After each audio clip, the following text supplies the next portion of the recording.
Number ایک خود مولا روایت کرتے ہیں. ایک لفظ ہمارے یہاں بولا جاتا ہے جورو کا.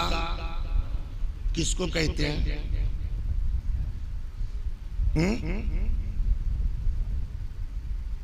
یہ تو بولا جاتا ہے نا. جورو غلام کس کو کہتے ہیں سر؟ کیا واقعی اسلام نے بھی اس کو مانا ہے کہ کچھ لوگ جورو کے غلام ہیں؟ ہاں، اسلام نے بھی کہا کچھ لوگ جورو کے غلام ہیں.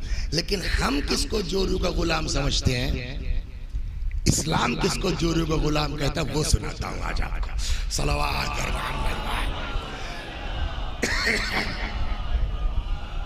کیا نام ہے آپ کا؟ امام صاحب. یہ جا رہے تھے کہیں لکھنؤ اور وہ اتفاق سے ٹرین وایا فیض آباد تھی. انجن خراب ہو گیا. اب یہ ہوا کہ صاحب وہ کہاں سے آئے گا، کیا آئے گا، اب لگے گا صاحب 5 گھنٹہ. نماز قضا ہو رہی تھی ظہرین کی. یہ بیچارے بھاگے بھاگے آ گئے کہ چلو وسیع صاحب کے یہاں چلتے ہیں، قریب ہی ہے اسٹیشن کے، نماز پڑھ لیں گے، کچھ کھا پی کے چلے آئیں گے. انہوں نے جا کر کے جو ہے وہ بیل بجا دی ہماری. ہمیں کیا پتا کون ہے، کوئی بچہ تھا، اس نے دروازہ کھولا. یہ اندر آئے تو دیکھا میں بیٹھ کے کھیرا کاٹ رہا تھا، ٹماٹر کاٹ رہا تھا. یہ کیا؟ ارے ہم نے کہا بھائی ذرا سلاد بنا رہے تھے، کھانا جو ہے. بات ہو گئی، چلے گئے. اب انہوں نے آگے گھر میں پہلا کام، مولانا لوگ سے بڑا کوئی جورو غلام ہے. ابھی ہم نے اپنی آنکھ سے دیکھا ہے ان کے گھر میں بیٹھ کے جو ہے وہ مدد کر رہے تھے صاحب، سلاد بنا رہے تھے، دال چن رہے تھے اور یہ آٹا گوندھ رہے تھے. وسیع حسن کی کیا اوقات ہے امیر المؤمنین سلام اللہ علیہ کے مقابلے میں. اب وہ سنیے، زیادہ شوہر ہو کے ایٹھیے مت. صلوات وسیع صاحب. اب سنیے، مولا فرماتے ہیں دخل علینا رسول اللہ. ایک دن پیغمبر ہمارے یہاں تشریف لائے. وفاطمۃ جالسۃ عند القدر، اور فاطمہ چولہے کے پاس تھی یا پتیلے کے پاس تھی. وَأَنَا أُنَقِّ الْعَدَسَ، اور میں دال چن رہا تھا.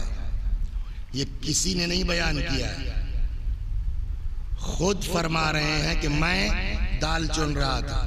قال، پیغمبر آئے نا، پیغمبر نے دیکھا کہ بیٹی میری جو ہے باورچی خانے میں ہے، داماد میرا بیٹا دال چن رہا ہے. یہ نبی نے دیکھا. قال، پیغمبر نے فرمایا یا ابا الحسن علی. قلت لبیک، جی. اسمع منی، علی سنو. وما اقول الا من امر ربی، اور میں جو کہتا ہوں وہ اس کے حکم پر ہوتا ہے. ما من رجل یعین امرأتہ فی بیتہا، جو بھی انسان گھر میں اپنی بیوی کے کاموں میں ہاتھ بٹاتا ہے، یہ پیغمبر کی حدیث ہے. کان لہ بکل شعرۃ علی بدنہ عبادۃ سنہ. آپ بتا سکتے ہیں آپ کے سر میں کتنے بال ہیں؟ جی نہیں بتا سکتے. جبکہ عام طور پر آدمی کیا کہے گا کہ بال نہیں رہ گئے، یہی کہے گا نا. اس کے باوجود بال تو جب ان کا نہیں گن سکتے تو ان کا، اور جب ان کا نہیں، ان کا نرم جلدی گر جائے گا تو ان کا دیر تک چلے گا. ٹائٹ بال ہے، گن سکتا ہے کوئی؟ پیغمبر نے فرمایا علی سنو، اور میں جو کہتا ہوں حکم خدا پہ کہتا ہوں. جو شخص بھی گھر کے کاموں میں اپنی بیوی کا ہاتھ بٹاتا ہے، کان لہو بکل شعرۃ علی بدنہ، جتنا جسم میں بال ہے اس کی گنتی کے حساب سے اتنے سال کی عبادت کا ثواب لکھا جائے گا شوہر کے اکاؤنٹ میں جو گھر کے کاموں میں ہاتھ بٹاتا ہے. آپ سمجھے اتنا بڑھیا ثواب کا ہمارے پاس آپشن موجود ہے. ہم اپنی موج کے چکر میں یہ ہزاروں سال کی عبادت کھوئے دے رہے ہیں. صلوات بر محمد. اور اس کے بعد بھیا ہم تو نہیں کر سکتے، ہمارے بس کا نہیں ہے.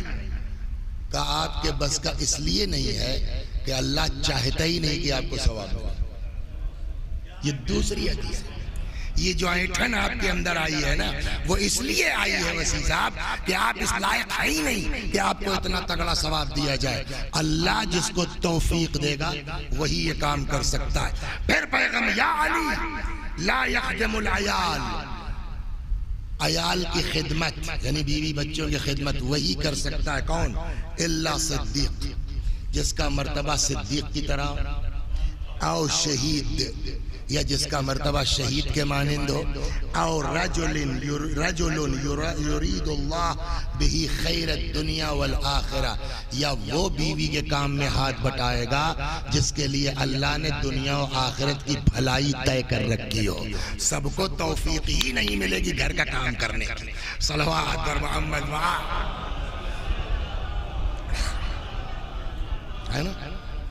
اب اس میں صاحب اتنا ہمارا دین جو ہے غنی ہے سارے مسئلے میں، ہر چیز کا جواب ہے۔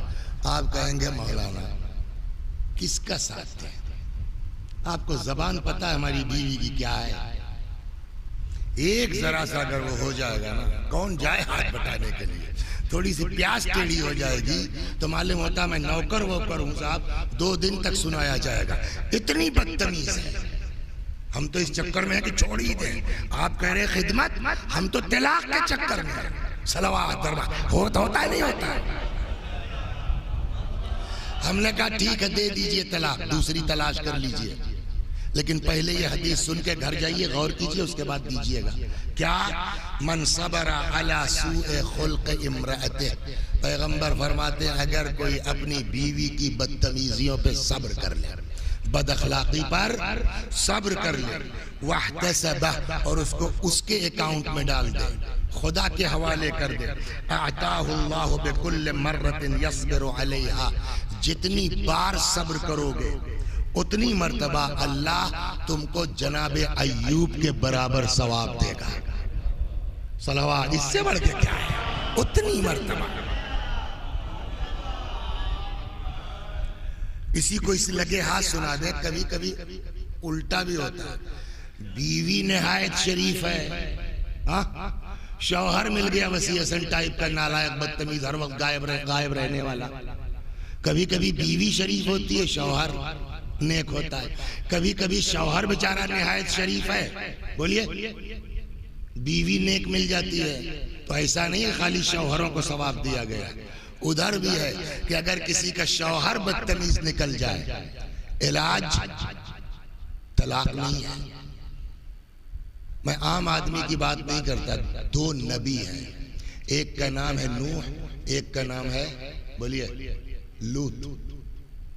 قرآن نے دونوں کی بیویوں کا کھنڈن کیا ہے۔ قرآن نے کانتا تحت عبدین من عبادنا، یہ دونوں ہمارے 2 خاص بندوں کے ساتھ تھی، فخانتاہما، ان دونوں نے خیانت کی۔ کسی کتاب میں پڑھا آج تک آپ نے کہ تاؤ میں آ کے جناب نوح نے طلاق دے دیا؟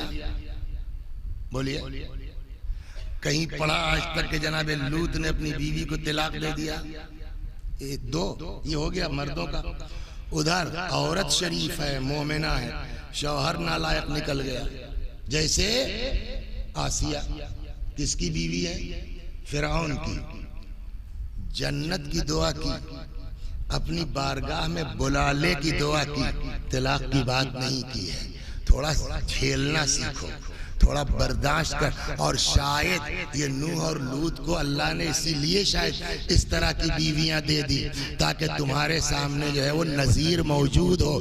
جب نبی ہو کے ایسی عورتوں کے ساتھ گزار سکتے ہیں تو ہم کیوں نہیں گزار سکتے؟ صلوات بر محمد۔ تو اب اگر کوئی شوہر نے عورت خراب مل گئی، جتنی مرتبہ صبر کرے گا اللہ اس کو جناب ایوب کے برابر ثواب دے گا۔ اگر عورت شریف ہے، شوہر فرعون نکل گیا، تو جتنی مرتبہ وہ عورت صبر کرے گی اللہ جناب آسیہ کے برابر اس کو ثواب عطا کرے گا۔ علاج طلاق نہیں ہے، ثواب کو نظر میں رکھو، 2-4 سال کے بعد قصہ ختم ہو جائے گا، پھر مزے ہی مزے ہیں اللہ کی بارگاہ میں۔ صلوات بر محمد۔ تو بات ہماری چلی تھی کہ کس کو کہتے ہیں جورو کا غلام۔ انہوں نے کیا کر کے بدنام کر دیا وسیع حسن صاحب کو کہ یہ جورو کے غلام ہے۔ کر کیا رہے تھے بیچارے؟ سلاد بنا رہے تھے۔ تو اس کو دین کہتا نہیں، یہ ہونا چاہیے۔ ایسا کام کرنے والا جورو کا غلام نہیں ہے. کب پھر کون ہے جورو کا غلام؟ یہاں یا علی پیغمبری کی حدیث ہے، من اطاع امرأتہ، علی جو بھی بیوی کی اطاعت کرے گا، صلوات الرحمہ، یعنی ہو گیا نا بھائی، یعنی جورو کا اطاعت کون کرتا ہے؟ نوکر ہی تو اطاعت کرے گا، غلام ہی تو اطاعت کرے گا. من اطاع امرأتہ، جو بھی بیوی کی اطاعت کرے گا، اکبہ اللہ عز وجل علی وجہہ فی النار، اللہ اس کو اونھے منہ جہنم میں ڈال دے گا. جورو کے غلام کو جنت نہیں ملنی، کہاں جائے گا؟ جہنم میں. ارے اتنا سخت! تو اس کا مطلب یہ کہ جورو کا غلام ہر آدمی کو نہیں کہتے، کوئی خاص عمل ہے جس کی بنا پر آدمی جورو کا غلام بنتا ہے. پیغمبر مولا نے فرمایا وما تلک الطاعہ، یا رسول اللہ یہ کون سی اطاعت ہے کہ آدمی اگر بیوی کی اطاعت کرے گا تو اونھے منہ جہنم میں ڈال